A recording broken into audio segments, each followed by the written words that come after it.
오늘 첫 키워드는 뉴욕 증시 부활입니다. 오늘 새벽 마감한 뉴욕 증시 상황 먼저 살펴보겠습니다.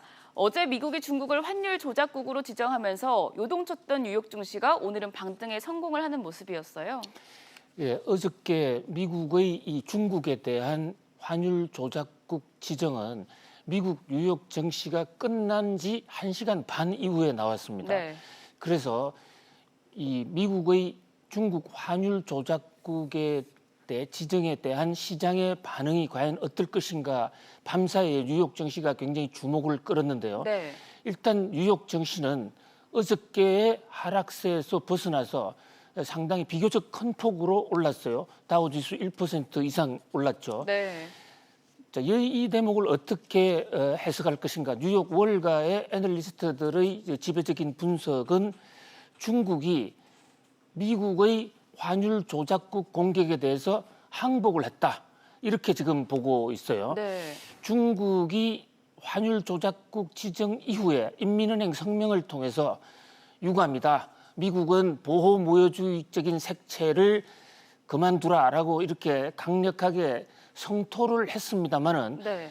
그것은 어디까지나 레토릭이고요. 말로서 중국 인민들을 생각해서 어쩔 수 없이 공격을 한 것으로 보이고 실제로는 환율 조작국 조치를 한 지 약 12시간 내에 중국 인민은행이 발빠르게 홍콩 시장에서 이 중앙은행 안정정권 발행 계획을 밝혔습니다. 네. 좀 구체적으로 말씀을 올리면 인민은행이 안정정권을 발행을 해서 그 돈으로 중국 인민폐, 중국 돈을 끌어모으는 겁니다.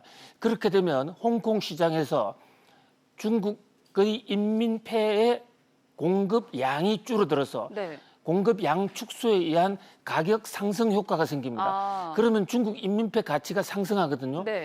지금 중국의 인민폐는 중국 위안화는 홍콩 시장에서의 역외 시장에서의 먼저 거래한 그 결과를 가지고 중국 인민은행이 상하 가점을 줘서 조정하는 그런 이중 조정 장치를 쓰고 있습니다. 네. 우리가 80년대에 썼던 30년 전에 썼던 방식이에요.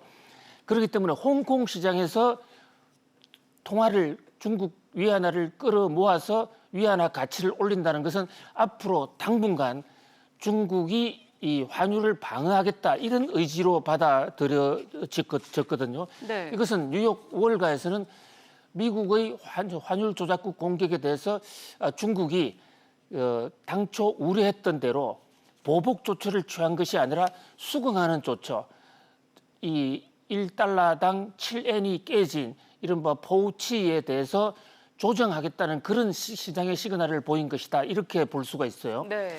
그러나 중국이 과연 언제까지나 이렇게 미국의 조처에 이렇게 고개만 수그리고 있을 것인가에 대해서는 시장에서 불안해하는 시각도 없지가 않습니다.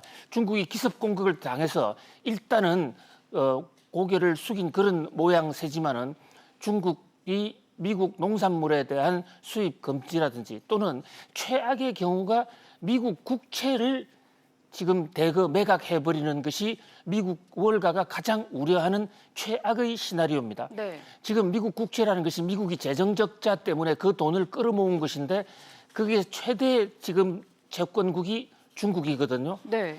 그러한 어떤 이 보복의 가능성이 여전히 사라지지 않았기 때문에 미국 정시는 일희일비할 것이 아니라 매우 등락이 심할 것으로 보입니다.